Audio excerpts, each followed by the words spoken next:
Let's begin with Bhagavad Gita chapter 2.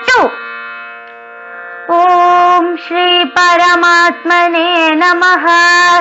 Atha Dvitiyodhyayah Sankhya Yogaha. Sanjaya Uvacha Tam Tatha Kripagyavistam Ashrupurnakulekshanam Vishidantamidam Vakyam Uvacha Madhusudana. Shri Bhagavanuvāca Kutastvā Kashmalamidam Vishame Samupastitam Anaryajishtamasvargyam Akirtikaram Arjuna. Tvaibhyam asmagamah partha naitattvayupapadyate Khrudram hridaya daurbalyam Tyaktvottishta parantapa. Arjuna uvacha katham bhishmamaham sankhye dronam cha madhusudana ishubhih pratiyosyami pujarha varisudana.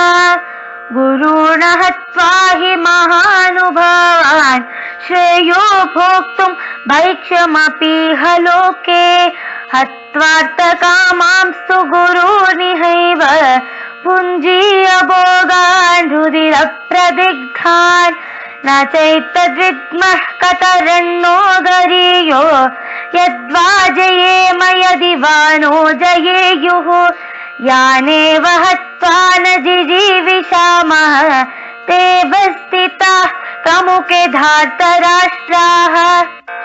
Karpanya doshopahatah svabhavah pritchami tvam dharma sammudachetah yat shreyasyanishchitam bruhi tanme shishyasteham sadimam tvam prapannam. Nahi prapashyami mamapanutyat yacchokamujjoshanamindriyanam avapya bhumavasapatnamriddham rajyam shuranamapi chadipatyam. Sanjaya uvacha evamuktva hrishikesham gudakeshah parantapa nayotya iti govindam uktva tushnim babhuvaha. Tamuvacha hrishikeshah prahasanniva bharata senayorubhayormadhye vishidantamidam vacha. Shri Bhagavanuvāca ashocyananvashocastvam prajñāvādāmscha bhāshase gatāsūna gatāsūmscha nānushochanti panditaha. Natvevaham jātu nāsham natvam neme janādipaha nachaiva na bhavishyāmaha sarve vayamatah param. Dehinosmin yata dehe kaumaram yauvanam jara tata dehantara prapte dhīrastatra namuhyati. Matraspashyastu kaunteya shitoshna sukha duhkadaha agamapayino nityaha stamstitikhasva bharata. Yam hi navyatayantyete purusham purushashabha samaduhka sukham dhiram somritatvaya kalpate. Nasato vidyate bhavo na bhavo vidyate sataha ubayorapi drishtonta svanayottatvadashibhihi. Avinashitu tatvidhi yena sarvamidam tatam vinashamavyayasyasya na kaschit kartumarhati. Antavanta ime deha nityasyokta sharirinaha anashino prameyasya tasmadyudhyasva bharata. Ya enam veti hantaram यश्चैनं मन्यते हतं उभौ तौ न विजानीतो नायं हन्ति न हन्यते न जायते म्रियते वा कदाचिन् नायं भूत्वा भविता वा न भूयः अजो नित्यः शाश्वतोऽयं पुराणो न हन्यते हन्यमाने शरीरे वेदा विनाशिनं नित्यं यायनम् अजमव्ययम् कथं स पुरुषः पार्थ कं घातयति हन्तिकम् वासांसि जीर्णानि यथा विहाय नवानि गृह्णाति नरो पराणि तथा शरीराणि विहाय जीर्णान्यानि संयाति नवानि देहि नैनं छिन्दन्ति शस्त्राणि नैनं दहति पावकः न चैनं क्लेदयन्तापो न शोषयति मारुतः अच्छेद्योऽयमदाह्योऽयम् अक्लेद्यो शोष्य एव च नित्यः सर्वगतस्थाणुर् अचलोऽयं सनातनः अव्यक्तोऽयमचिन्तोऽयम् अविकार्योऽयमुच्यते तस्मादेवं विदित्वैनं नानुशोचितुमर्हसि अत चैनं नित्यजातं नित्यं वा मन्यसे मृतं तथापि त्वं महाबाहो नैवं शोचितुमर्हसि जातस्य हृदुवो मृत्युर्ध्रुवं जन्म मृतस्य च तस्मादपरिहार्येथे न त्वं शोचितुमर्हसि अव्यक्तादीनि भूतानि व्यक्तम् अध्यानि भारत अव्यक्तनिधनान्येव तत्र का परिदेवना आश्चर्यवत् पश्यति कश्चिदेन आश्चर्यवत् वदति तथैव चान्यः आश्चर्यवत् चैनमन्यं शृणोति श्रुत्वाप्येनं वेद न चैव कश्चित् देहि नित्यमवध्योऽयं देहे सर्वस्य भारत तस्मात् सर्वाणि भूतानि न त्वं शोचितुमर्हसि स्वधर्ममपि चावेक्ष्य न विकम्पितुमर्हसि धर्मयाधियुक्तात् श्रेयोऽन्यत् क्षत्रियस्य न विद्यते यदृच्छया चोपपन्नं स्वर्गद्वारमपावृतं सुखिनः क्षत्रियाः पार्थ लभन्ते युद्धमीदृशम् अत चेत्त्वमिमं धर्म्यं सङ्ग्रामं न करिष्यसि ततः स्वधर्मं कीर्तिं च हित्वा पापमवाप्स्यसि अकीर्तिं चापि भूतानि कथयिष्यन्ति ते व्ययाम् सम्भावितस्य चाकीर्ते मरणादतिरिच्यते भयाद्रणादुपरतं मांस्यन्ते त्वां महारथाः येषां च त्वं बहुमतो भूत्वा यास्यसि लाघवम् अवाच्यवादांश्च बहून् वदिष्यन्ति तवाहिताः निन्दन्तस्तव सामर्थ्यं ततो दुःखतरं नु किम् हतो वा प्राप्स्यसि स्वर्गं जित्वा वा भोक्ष्यसे महीम् तस्मादुत्तिष्ठ कौन्तेय युद्धाय कृतनिश्चयः सुखदुःखे समे कृत्वा लाभालाभौ जयाजयौ ततो युद्धाय युज्यस्व नैवं पापमवाप्स्यसि एषा ते विहिता साङ्ख्ये बुद्धिर्योगे त्विमां शृणु बुद्ध्या युक्तो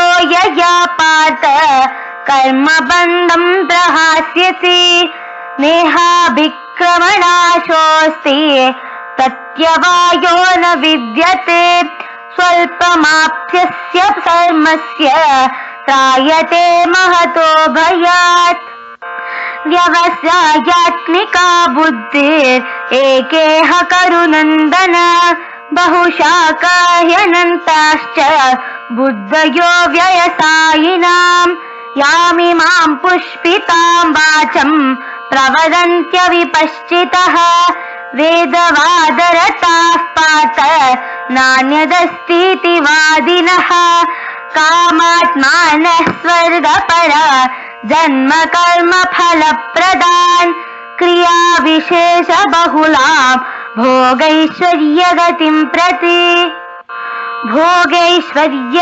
प्रसक्तानां तयापाहृतचेतसां व्यवसायात्मिका बुद्धिः समाधौ न विधीयते त्रैगुण्य विषया वेदा निस्त्रैगुण्यो भवार्जुन निर्द्वन्द्वो नित्यसत्त्वस्थो निर्योगक्षेमात्मवान् यावानर्थ उदपाने सर्वतः सम्प्लुतोदके तावान् सर्वेषु वेदेषु ब्राह्मणस्य विजानतः कर्मण्येवाधिकारस्ते मा फलेषु कदाचन मा कर्मफलहेतुर्भू मा ते सङ्गोऽस्त्वकर्मणि योगस्थः कुरु कर्माणि सङ्गं त्यक्त्वा धनञ्जय सिद्ध्यसिद्ध्यो समो भूत्वा समत्वं योग उच्यते दूरेण ह्यवरं कर्म बुद्धियोगात् धनञ्जय बुद्धौ शरणमन्विच्छ कृपणाः फलहेतवः बुद्धियुक्तो जहातीह उभे सुकृतदुष्कृते तस्माद्योगाय युज्यस्व योगः कर्मसु कौशलम् कर्मजं बुद्धियुक्ता हि फलं त्यक्त्वा मनासिनः जन्मबन्धविनिर्मुक्ताः पदं गच्छन्त्यनामयम् यदा ते मोहकलिलं बुद्धिर्व्यतितरिष्यति तदा गन्तासि निर्वेदं श्रोतव्यस्य श्रुतस्य च श्रुतिविप्रतिपन्नाते यदा स्थास्यस्ति निश्चला समाधावचला बुद्धिः तदा योगमवाप्स्यसि अर्जुन उवाच स्थितप्रज्ञस्य का भाषा समाधिस्तस्य केशव स्थितधीः किं प्रभाष्येत किमासीत व्रजेत किम् श्रीभगवानुवाच प्रजाति यदा कामान् सर्वान् पार्थमनोगतान् आत्मन्येवात्मना तुष्टः स्थितप्रज्ञस्तदोच्यते दुःखेष्वनुद्विग्नमनाः सुखेषु विगतस्पृहः वीतरागभयक्रोधः स्थितधीर्मुनिरुच्यते यः सर्वत्रान्विष्णेहः तत्तत्प्राप्य शुभाशुभम् नाभिनिन्दन्ति न द्वेष्टि तस्य प्रज्ञा प्रतिष्ठिता यदा संहरते चायम् कूर्मोऽङ्गानीव सर्वशः इन्द्रियाणीन्द्रियार्थेभ्यः तस्य प्रज्ञा प्रतिष्ठिता विषया विनिवर्तन्ते निराहारस्य देहिनः रसवर्जं रसोऽप्यस्य परं दृष्ट्वा निवर्तते यततो ह्यपि कौन्तेय पुरुषस्य विपश्चितः इन्द्रियाणि प्रमातीनि हरन्ति प्रसभं मनः तानि सर्वाणि संयम्य युक्त आसीत मत्परः वशे हि यस्येन्द्रियाणि तस्य प्रज्ञा प्रतिष्ठिता ध्यायतो विषयान् पुंसः सङ्गष्ठेषुपजायते सङ्गात् सञ्जायते कामः कामात् क्रोधोऽभिजायते क्रोधात् भवति सम्मोहः सम्मोहात् स्मृतिविभ्रमः स्मृतिभ्रंशात् बुद्धिनाशो बुद्धिनाशात् प्रणश्यति रागद्वेषविमुक्तैस्तु विषयानिन्द्रियैश्चरन् आत्मवश्यैर्विद्धेयात्म प्रसादम् अधिगच्छति प्रसादे सर्वदुःखानां हानिरस्योपजायते प्रसन्नचेतसो ह्याशु बुद्धिः पर्यवतिष्ठते नास्ति बुद्धिरयुक्तस्य न चायुक्तस्य भावना न च भावा यतः शान्ते अशान्तस्य कुतः सुखम् इन्द्रियाणां हि चरतां यन्मनोनुविधीयते तदस्य हरति प्रज्ञां वायुर्नावमिवाम्भसि तस्माद्यस्य महाबाहो निगृहीतानि सर्वशः इन्द्रियाणीन्द्रियार्थेभ्यः तस्य प्रज्ञा प्रतिष्ठिता या निशा सर्वभूतानां तस्यां जागर्ति संयमी यस्यां जागृति भूतानि सा निशा पश्यतो मुनेः अपूज्यमानम् अचलप्रतिष्ठम् समुद्रमापः प्रविशन्ति यद्वत् तद्वत् कामायम् प्रविशन्ति सर्वे स शान्तिमाप्नोति न कामकामी विहाय कामान्य सर्वान् पुमांश्चरति निःस्पृहः निर्ममो निरहङ्कारः स शान्तिम् अधिगच्छति एषा ब्राह्मी स्थितिः पात नैनां प्राप्य विमुह्यति स्थित्वा स्यामन्तकालेऽपि ब्रह्मनिर्वाणमृच्छति ॐ तत्सदिति श्रीमद्भगवद्गीतासूपनिषत्सु ब्रह्मविद्यायां योगशास्त्रे श्रीकृष्णार्जुन संवादे सांख्ययोगो नाम द्वितीयोऽध्यायः हरिः ओम्।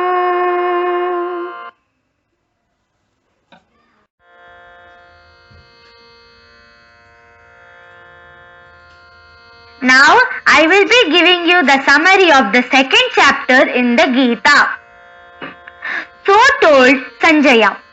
The Lord Madhusudana began to address Arjuna, who was overcome with pity and whose downcast eyes were overflowing with tears of anguish. The Lord of Shri said, Arjuna, from whither did this weakness of spirit come to you at this hour of danger? This does not befit you as an Aryan who should be fighting. Neither does this bring you any good reputation, nor does it lead you to heaven. Hence, O son of Pritha, do not be dissuaded by this weakness of spirit. Vanquisher of enemies, shed this impotency and get ready to fight. Arjuna said, O vanquisher of the demon Madhu, how will I be able to attack Bhishma and Drona in battle? O vanquisher of enemies, tell me how can I use my arrows against those who are worshipable? It is better to live in this world by begging rather than killing my superiors. If I kill these respectable elders, then I will certainly not be able to enjoy the pleasures of the world, because these very pleasures will be tainted with the blood of these elders. I know not now which is better, us conquering them or they conquering us. Even if I killed the sons of Dhritarashtra who are standing in front of me, I would not want to live after that. I am overcome by weakness, hence I am confused about my duties. I surrender myself to you as a disciple. Please instruct me as to what my duties are and what is right for me to do. Even if I could gain the entire earth in all its prosperity, uncontested, or if the sovereign power of the heavens was offered to me, it would still not remove the grief that is causing my senses to dry up. Sanjaya said. Then Arjuna said to Govinda, O Govinda, I shall not fight, and fell silent. O king, standing in the middle of both the armies, Govinda spoke smilingly these words to Arjuna, who was filled with sorrow. The Lord said, You have spoken wise words and lamented for those who do not deserve lamentation. The learned lament neither for the living nor the dead. There was never a time when I or you or any of these kings here did not exist, and all of us shall certainly exist in future too. Just as the embodied soul experiences the different states of the body like childhood, adulthood and old age, so will it acquire another body after death. Learned persons are never deluded about this. Joy, sorrow, heat, cold are temporary experiences arising out of contact with sense objects, O son of Kunti. You must learn to tolerate them, O descendant of Bharata. And that wise person who endures such dual aspects of perception, to whom joy and sorrow are one and the same, is eligible for eternal life, O best among men. That which changes with time cannot be considered eternal and is not the ultimate reality, because the ultimate reality is neither temporary nor does it change with time. It is indestructible. This is a conclusion that the seers of truth have arrived at after having deliberated on both aspects. Know that the all-pervading is indestructible. The all-pervading consciousness and the imperishable soul can never be destroyed. Thus, it is only the external body that is imperishable, indestructible and immeasurable, soul inhabitants that is destroyed. Hence, get up and fight, O descendant of Bharata. It is only the bemused person who thinks that it is the soul which destroys and that it is the soul that is destroyed. The soul neither destroys nor can be destroyed. The soul has no birth or death. It has no being and hence will never cease to be. Birthless, deathless and without a beginning or an end, the soul is not destroyed when the body is destroyed. How is it possible for anyone to destroy this birthless, deathless and indestructible soul? Whom does he slay? The bodies are for the soul just like clothes are for us. Just as we discard worn garments, the soul discards worn-out bodies and accepts a new one. The self cannot be wounded by weapons, burnt by fire, moistened by water, or blown away by wind. The soul cannot be divided, burnt, dissolved, or dried up. It is eternal, all-pervading, unalterable, unmoving, and without a beginning. It is said that the self cannot be seen, understood, or changed. Knowing this, you should not mourn for the body. Even if you are of the belief that the soul takes innumerous births and deaths continuously, you still do not have any reason to lament for it. Birth and death are unavoidable matters. Do not lament over them, because those who are born will certainly die one day and those who die will be born again another day. O descendant of Bharata, all beings are invisible in their beginning and end. The manifestation happens only during the middle period. Thus, there is no cause for lamentation about the state of self.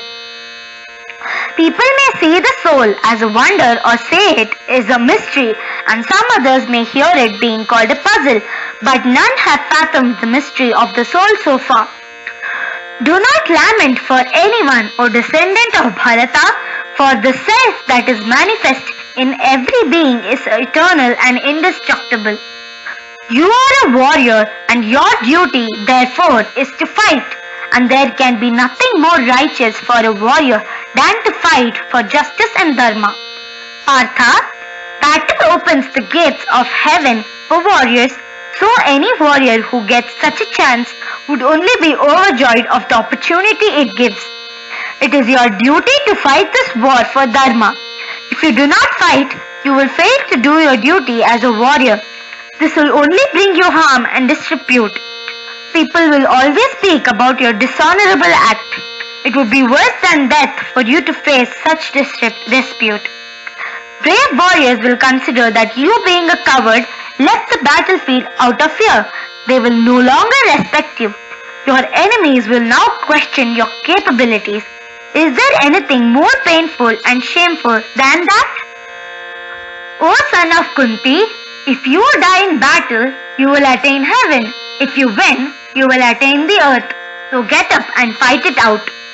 Treat joy and sorrow, victory and defeat, gain and loss alike, and prepare yourself for battle. Do not fear that you will be sinning. I have spoken to you about how to use wisdom in Sankhya. Now I will speak to you about wisdom in Yoga. With this wisdom, Arjuna, you will free yourself from the bondage that results from karma. The effort that you put in following your dharma never gets wasted, nor does it hamper your growth. Practicing your dharma, even in its mildest form, saves you from harm. O joy giver, on the path of dharma, you should be firm and fix your concentration on your goal. Otherwise, you will easily be distracted. People with inadequate knowledge give undue importance to the impressive words of the Vedas. They do not look beyond that. These people are only immersed in material desires and wealth and think that the attainment of heaven or the chances of a good life in the next birth are desirable. Such people are always attached to rituals. They lose their minds by attaching importance to material pleasures. They cannot thus attain any deep insight into the state of samadhi. The three gunas are the main components with the circumference of which the Vedas analyze life. Arjuna, you should transcend these gunas in your mind. Fix your mind on truth and be free from the concerns of the material world. Concentrate on the self alone. Just as a reservoir serves the purpose of a well, so does a Brahmana who knows the purpose of the scriptures. He will serve well in place of the scriptures themselves. Having acquired the state of a warrior, you are now eligible to act in whatever way the stature of a warrior demands out of you, but you are not entitled to any benefits resulting from your actions. At the same time, you cannot be in a state of inertia. You should act according to your stature without any hope of enjoying the fruits of your action. Mind fixed on duty and all thoughts about the fruits of your action abandoned, such equanimity of mind is the essence of yoga, O winner of wealth. Any action driven by the desire to enjoy its benefits is inferior to intelligence that adheres to a discipline. O winner of wealth, seek wisdom and do not be miserly like those who concentrate on the results of their actions. Devote yourself to yoga, the essence of work. Acting this way, one gets rid of good and bad karma that affects him if he attaches himself to the fruit of his actions. The wise renounce the fruits of their action. They are immersed in yogic wisdom. They do not have rebirth and attain an abode where tranquility and peace prevails. When your mind is released from the dense delusions, you shall realize that how disgusting all that you have heard so far have been. When your mind is fixed and unmoved and not confused by scriptural injunctions, you shall attain yogic samadhi. Arjuna asked, O Keshava, what are the characteristics of one who is accomplished in meditation and steady in intelligence? How does such a steady person speak? How does he sit? How does he move? The Lord of Shri said, O Partha, one who having renounced all desires born of the mind is satisfied in the self by the self is said to be one whose insight is steady. In the midst of suffering and happiness, his mind is neither confused nor kindled. He who is free from desires, passions, fear and anger is said to be a sage of tranquil mind. One who is free from all material desires, who is neither delighted nor disturbed by joys and sorrows, is the one stands firm in wisdom. And when he completely controls his senses and keeps them away from their objects, like a tortoise drawing its limbs within its shell, his wisdom stands steady. It is not enough if one merely turns away from sense objects, as a taste for such objects still remains. One should totally be devoid of even the taste for such objects. One who sees God transcends the taste acquired for sense objects.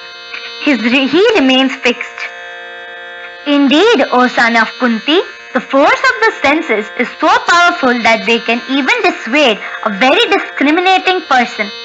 In order to attain steady wisdom, you should restrain your senses and focus your entire mind and being on me. Thinking about sense objects brings an attachment towards them. Attachment breeds desire, and desire leads to frustration, which in turn leads to delusion. When you are deluded, you lose your memory, and with the loss of memory, the power of discrimination is destroyed. With the destruction of discrimination, yourself itself is lost. However, even while moving among sense objects, the self-controlled one who is free from desire and disgust brings himself under the jurisdiction of God and attains God's grace. Purity of mind causes all suffering to cease. Such a person will attain without doubt steady intelligence. Only through discipline in yoga can one attain clear intelligence. Only then can one engage in meditation. Only meditation can give you peace. Without peace, where is happiness? If the mind hankers after any of the wandering senses, that sense carries away one's intelligence, just as the wind blows away a ship on the sea. Therefore, O mighty armed one, whose senses are completely withdrawn from sense objects, is the one fixed in wisdom. That which is dark for all sentient beings appeared like bright daylight for those whose senses are controlled. That which is drawn for sentient beings appears like the dark night for the introspective sage who sees. Just as many rivers entering the ocean cannot stir or disturb its stillness, similarly, the mind of the person who is unmoved by desires remains still and attains peace. The one who hankers after such desires doesn't attain peace. The action of a person who has abandoned all desires is free from desire, indifferent to ownership or sense of possession, and free from any sense of ego. He attains peace. O Partha, having attained such a divine state, one is not confused. If one is fixed in this consciousness, even at the moment of death, one attains Brahman and all suffering ceases. Thank you. I hope you enjoyed listening.